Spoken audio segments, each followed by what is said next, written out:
Hello, you wonderful people, and welcome to another episode of Not Too Comic Book. This being a show where we talk about TV shows that are adaptations of comic books. For today's episode, I'm going to talk about the latest episode of Riverdale. A lot of really interesting things went down in this episode, so let's break it down. Well, first and foremost, we have the SlaughterCon that is happening. Everything coming into play. I think it's so interesting because Kevin ends up putting on like an American Psycho performance. She specifically references the novel, so I'm wondering, I'm sure the novel's quite different from the movie adaptation, which I don't know if I've seen the movie years and years ago. I know the ending, but I don't think I've ever seen that movie all the way through. Now that I think about it, it's like, oh yeah, one of the greatest serial killer musicals or something like that, and Charles is like, oh, Sweeney Todd. She's like, alas, no. I'm like, oh, is that because is that supposed to be a little joke? Could they not get the rights to Sweeney Todd or something like that? I was wondering. Or maybe Sweeney Todd just seemed too obvious, or maybe that's what that's supposed to be in reference to. I don't know. Fact is, you're also having that casual conversation with Charles. It's like, well, he was sick, and I guess he's helped out, so it's okay. But I'm like, I guess I'm just surprised that everyone else is just super cool, just sitting at this table with Charles. But I guess it's like, it is what it is. If Betty says it's cool, and we trust her judgment, so I guess, I don't know. I just thought, the moment he was sitting there, I was like, am I the only one that thinks that's weird? I guess I am. But nevertheless, there was someone at the con that was wearing a pig mask. I was like, is that supposed to be Mr. Pig? Oh, not Mr. Pig, Professor Pig from DC Comics. And I saw someone with a rabbit mask on, which I'm sure that could be associated with anything. But I can't disassociate that now. Like, now that I've known of that character's existence for a couple years now, prior to Gotham and Batwoman, I would have never known who that character was. But now, I have those in my general pop zeitgeist knowledge of knowing that character from the comics. I'm like, is that what that's supposed to be? Especially because in this universe, those comics do exist. So I don't know. I don't know if that was Mr. Pig or is that Professor Pig, or whether that's just some other pig-related serial killer that's supposed to exist in this universe or something like that. Because you did see a Gargoyle King person amongst them and stuff like it. It is a complicated thing, especially because it's right. Considering the nature of what Riverdale's been through, it just feels a little... I mean, to be fair, that's also why, Veronica was like, oh, this is actually super successful, because literally everyone's going to jump at the opportunity to come to a serial killer fan convention in a town that is literally labeled the murder capital of the world. So, what I also thought was kind of interesting, and... the fact is, you had that guy who was, dressed like TBK or whatever, and he had a knife, and it's like, oh, yeah, this is your dad's knife. I got it on Eastleigh. Can you sign it for me? In fact, Betty, I want you to be I want to be your first kill. And he shows up later on with Betty's dad's gun, and you're like, Jesus, dude. Yeah, that's the type of person you don't want to just, let go. It's like, oh, get out here before we get you arrested. It's like, I guess he's not doing anything, but, the line between, I guess... I don't know how people deal with that in real life. I'll admit, I watch murder mysteries and crime dramas. I don't deep dive into true crime, unless it's something that's true crime that was adapted into, something like a nonfiction, like Under the Banner of Heaven was like that. It's a true crime story that was adapted into a TV, well, it was a book, then it was adapted into a TV show. But that's my, but I can't imagine, because that lane between, a fan to obsessive just seems like, that can happen with natural entertainment, and when you add in true crime elements, I just feel like that's that weird line. So, for me, I'm like, letting that guy go seems kind of not right, but I guess it's right, as long as he's not hurting anyone, I don't know. Fans of serial killers, I'm like, that's weird. I mean, once again, it's not just this TV shows that. I mean, there are fans of serial killers in real life, too, but it's just ugh. I wouldn't know how to... I think that line would be too blurry. I'm like, should you... once again, at least keep an eye on that dude. Because he seems like the type of person that would go oh my god, I want to be like that person. Especially because he's obsessed with the Black Hood, that I'd be worried that he'd try and replicate and become a copycat. And I want to be just especially because he also talks about the fact that he idolizes Betty. A lot of people at that con do, because not only are you the daughter of the Black Hood and you're an FBI agent, but on top of that, you're also one of the only survivors to ever escape TBK. The only other one was, there's another person, but it's only like 2 people in total who've ever escaped TBK's wrath. So, kind of talking about that too, I think it's kind of super insensitive on Kevin's part, but when that TBK thing was a part of it, he's like, whoa, Betty, this is part of my act. I'm like, and he later on didn't want to continue because apparently it ruined his vision. I get it, Kevin's an artist, but I have to also say, like, that's super jacked up. You know how traumatic that was for your so-called friend, and the fact is you would include that as part of your act, which is also, why would you include that? It has nothing to do with American Psycho at all. I mean, not unless that's something, like, no, because, like, TBK is TBK. I was like, not unless TBK is playing the role of some, like, not unless you substituted a character from the novel to be played by TBK, but I'm like, knowing your friends, what she went through, being held captive by him for, like, 2 weeks, like, you also, I mean, does Kevin not know the plan was to draw in TBK? Maybe not. So Kevin's just like, oh, I'm putting on a performance, yada, yada, yada. He probably looks at any opportunity like, right, his plans are still to go to Broadway. And he's just, stuck here doing things as is now. But it's like, anytime he gets to flex his creative nature, his creative side, I guess he'll jump at the opportunity. But it's like, I'm just saying, that seems super insensitive on his part. And then to be like, you know what? You kind of ruined my vision. It's like, yo, you brought up some, Okay, Kevin. Okay, that's what. Which, I mean, Kevin's dealing with other stuff in this episode too, which we'll get to later. But I thought some interesting things, elements came up because of this whole Con and TBK situation.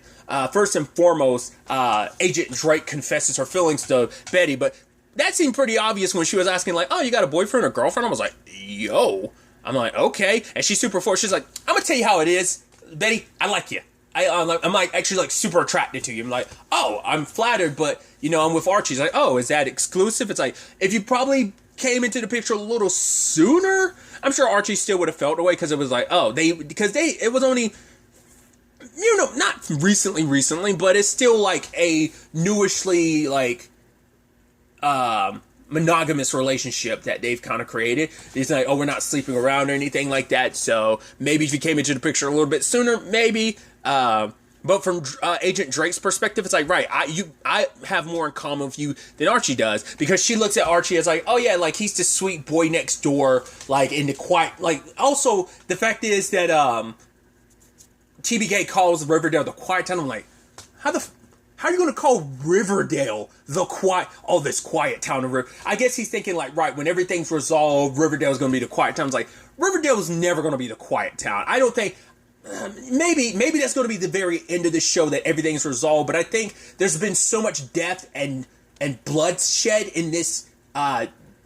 This town was like, since its making, has been drenched in blood. So I feel like there's no escaping that gnarly past. But maybe that's going to be the whole thing about it. So maybe TBK saying is like, right, when this is all said and done, the quiet town of Riverdale. But it's like, putting quiet and Riverdale together makes no sense. This show has not been quiet a single moment. Well, maybe. I think the only moment of quietness you had was the reprieve of when like Josie and the Pussycats reunited last season. That's all you got? That's the closest thing. Was that last season? Yeah, that was. Wasn't it? Yes, it was. I think, yeah. Got it. Because it's blurring together, because I was almost about to say, was that this season? I don't think it was. I'm pretty sure that was last season, right? Or was it this? God, jeez, it's blurring together. I actually don't remember. I'll probably correct myself in the comments down below once I look at the episodes and stuff like that and be like, oh yeah, it's totally not. Whatever the case may be, that's probably the only reprieve that Riverdale's had. Oh yeah, it was definitely last season, because I remember Josie calling Hiram a bitch. Yo, I remember that. Yeah. So it's definitely, I don't need an answer to it. It was definitely last season. That's like the only reprieve Riverdale's had in a long time, over the course of this series as a whole too. So it's like, yeah, this is far from the quiet little quaint town of Riverdale. So I thought that was interesting. But now Betty's actually kind of a little conflicted, because what Drake said had some merit to it in her eyes, because it's like, right, I have this darkness in me. My father was a serial killer. Like, look at the messed up family I come from. Because she looks at Archie, it's like, you're like, Archie's had his dark spots, but I think for her, she sees it as like, right, Archie has always been this beacon of hope. I've always had this, like, this spark of darkness in me that my father was fostering. My brother's a serial killer. I have that in me. My niece and nephew have it in them as well. And her own attraction to serial killers, and serial killers apparent attraction to her. Because she even talks about it, how she and Archie never really talk about her job, like the darker elements of herself. She kind of keeps that away. She compartmentalizes, and that makes her think, like, right, maybe me and Archie aren't a good compatible match in that regard. But even Veronica's like, everyone compartmentalizes with the people that they care about. I mean, she wouldn't be the first person, especially as an FBI agent. Like, I mean, that it ends up being an issue in some relationships, at least, you know, based on the TV shows I've seen. No real life experiences to pull from, but compartmentalizing of separating your job from your home life, which obviously those kind of blur over sometimes. But she can't share all that with Archie. But like I said, Veronica was like, right, everyone compartmentalizes. I even love Veronica confronting Agent Drake about, like, yo, I get it, you want to confess your feelings, but my friend, she's kind of going through a lot right now, so let her figure things out. And Drake respected that. I was almost like, oh, was Drake gonna be like, okay, sure? And Veronica was like, hey, like, she kind of felt proud because it's like, hey, I had my friend's back, and she's like, oh, I did that. And I was like, that was actually pretty dope of Veronica to do that. But I was also worried, like, Agent Drake would be like, bump that. I have to kind of say Agent Drake because it feels weird every time I say Drake. I'm like, oh, am I talking about just Drake? But when Agent Drake never made any moves on Betty afterwards. So that's what I just thought was interesting. But Betty was kind of fantasizing about, because the moment she woke up, she was like, oh, hey, Betty. I was like, yo, did you? And it's like, oh, it's a dream. But it's like, you know. So that was interesting. But I even love Veronica being like, right, Betty, you have nothing to worry about. She's like, I've killed more people than you. My husband, my father, Gerardo. I mean, granted, that was an accident. She's like, okay, V. But she's like, my point is, literally everyone in Riverdale has darkness in them. It's like, you kind of can't escape it. But, you know, Archie can handle a lot more than you give him credit for. I mean, once again, the guy's got a lot of darkness. The time, you know, everything, his dad getting shot in season 2, sent him down a dark path. He was in prison for a little bit, or juvie for a little bit in season 3. So that's some darkness. His dad dying, going off and joining the military. Like, there's a lot, you know. But Archie's like pulled himself back each and every time from that darkness, from completely swelling up and consuming him. But because Betty had talked to him about it previously, about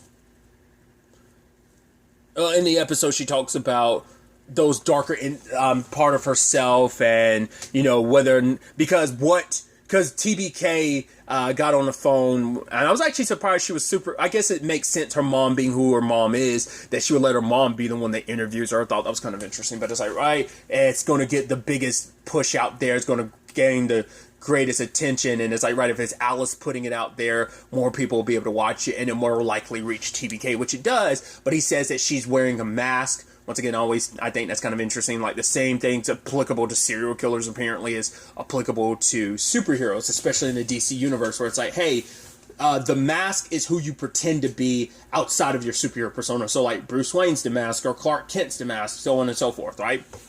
So it's kind of an interesting parallel in that regard. But he's saying that, oh, like, you as Betty Cooper, like, that's your mask. The real you is like me. Because he was talking about, like, oh, yeah, the look on her face when she was dismembering that body. It's like, oh, I saw it in your eyes. You're just like me. And you don't want this white picket fence life. And even Betty talks to Archie about it, because she's not sure she wants that. She knows that's what he wants. You know, the white picket fence, the typical American dream. He wants that, but she's not quite sure she does. But it's just about continuing that conversation to find out. So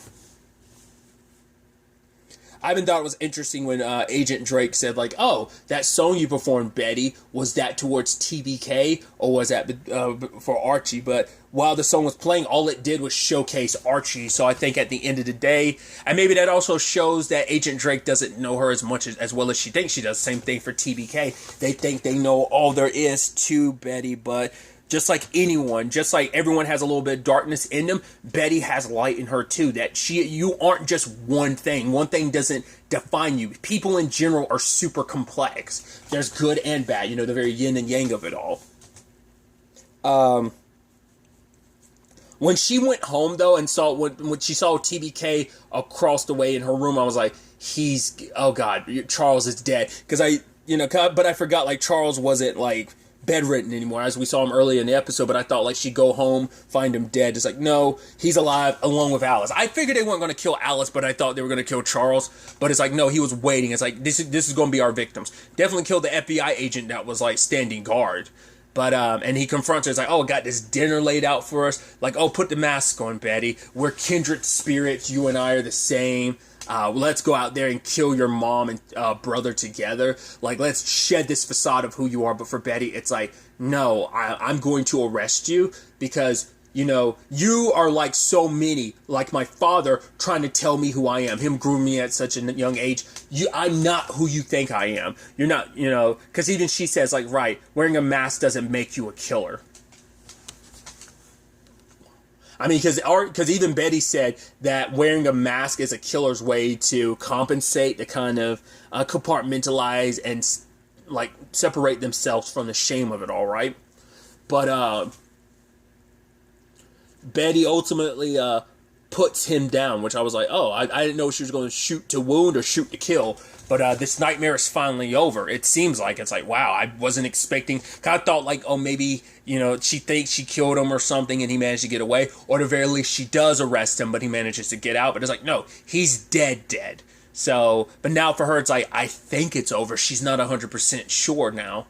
Because it's like, right, now that he's gone, what's going to happen? And she talks to Archie about it later. And she talks about the darkness that's in her. That she's worried that the part of her father that's there will always be there. And that eventually, that, what if I won't be able to resist the darkness in me? And what if I end up hurting you, or you can't look past that anymore, and that you won't love me anymore because of that? But Archie, it's like, no. TBK didn't make you a killer. Your dad didn't make you a killer. She's like, but didn't he? And he was like, no. And he uses the example of, we took care of this bird together. For him, it's like, that shows me. And the fact is that you're so concerned, you're so worried that, like, oh, what if I end up hurting the people I care about? That shows that there's a good person in you. There's light in you.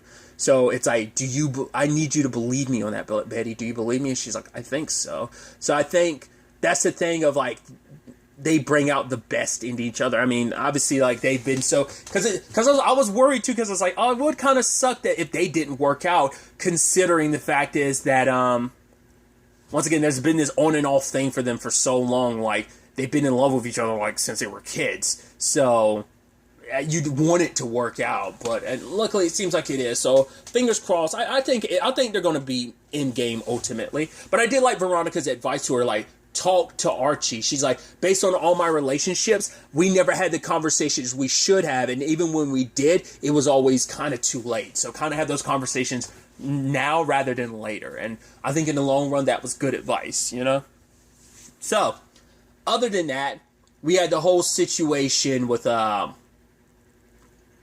Tony telling Cheryl about, like, yeah, me and Fangs are getting married. It's like, and Cheryl's just kind of like, oh, that's awesome. That's so amazing. That's so cool. You can tell how heartbroken she was, because she even says it later that she thought her and Tony were in game, that they would, they're fated to be together. Understandable so, considering your ancestor and Tony's ancestor were together. It did seem like that was going to be the end result. You never know how life works. Could always, look at Betty, like, Archie and Veronica were together for most of this series, and it's like, right, like, time skip and some change, some complications here and there, some time skip. It's like, yeah, Betty and Archie are together now, so you never know. But I kind of want things to kind of stay as they are.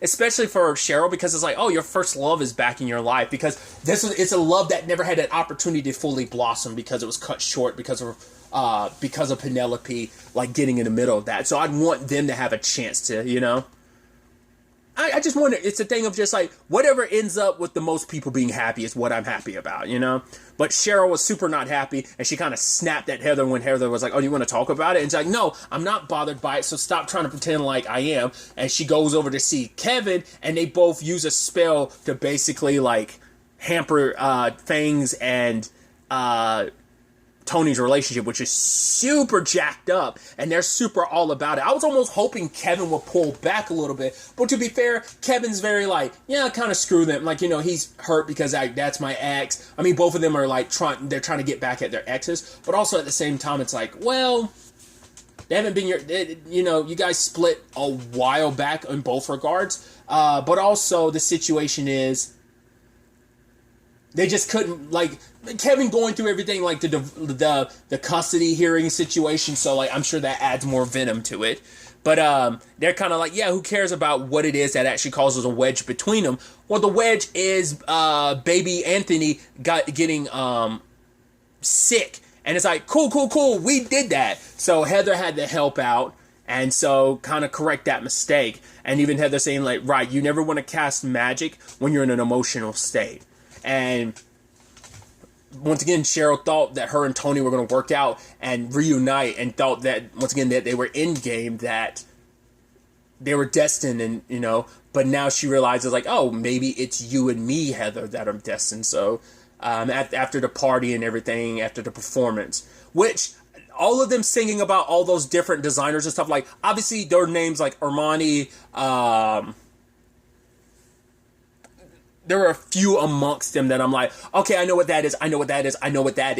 But there are some of those I'm like, I've never heard of those. Like, obviously, like, they're named after, like, their respective designers and such like that. But I'm like, those are, I mean, to be fair, I'm not a fashion-forward person. If I was more into fashion, I'd probably know a lot more of those names. But I'm very lackluster in the fashion department. So, of course, like, some of those names, like, went straight over my head. I figured, like, right, with context clues, you can assume, like, oh, you pretty much know who they are.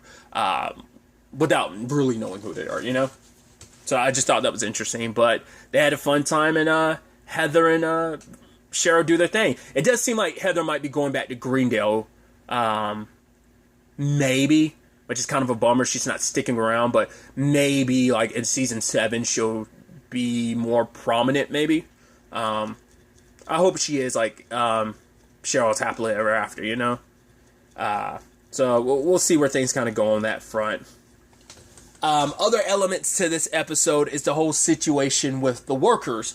They're still on strike, and even Frank was suggesting, like, yo, why don't you try and, like, mass mind control them, which Percival ultimately does. I was thinking when he was going to do it the fangs that it wasn't going to work, but it sadly does. But then afterwards his nose starts bleeding, so I'm like, okay, so if you can get Percival in a situation where he tries to mind control the whole town all at once, that's going to end up killing him potentially, or just making him tap out because it's pushing his ability. Which part of me wonders, like, anytime he's gotten a town on his side, maybe it's like, right, I'm mind controlling one person at a time, or at least I'm mind controlling key people. So maybe he never had to really fully mind control everyone at once, like with those town hall meetings swaying his way, that maybe it's more so by getting the committee on his side, and then getting them to sway and influence people is in its own. That way you mind control a select few people who are very influential into pushing other people. So maybe that's all you need. So maybe this is the first time he's ever fully pushed people. But now that begs the question, like, yeah, well, why hasn't he done it until now? So now they're thinking, like, right,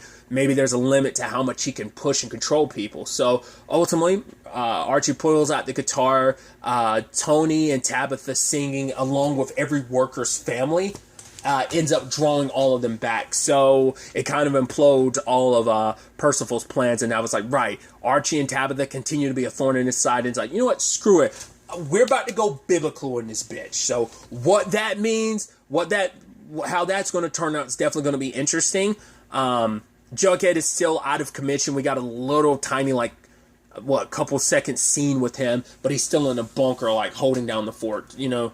Still, you know, hasn't been able to plug that hole that Reggie helped Percival, like, you know, blow open the door to his mind, and now he can't shut it. So we'll see how that kind of turns out going forward. This was episode 17, I believe. Once again, I keep forgetting in my head. I want to say it's 20, but maybe it's actually 22. I keep forgetting how many episodes are actually in this season. I swear I saw somewhere saying 20, but I'm not 100% sure. I can't find anything that necessarily 100% confirms that at this point in time. Doesn't matter. We'll just have to wait and see how things kind of play out going forward into the next episode. So, But really, that's all I'm going to talk about. Till the next time we meet, be happy, be safe, live life to the fullest, and enjoy it. Good day, and goodbye.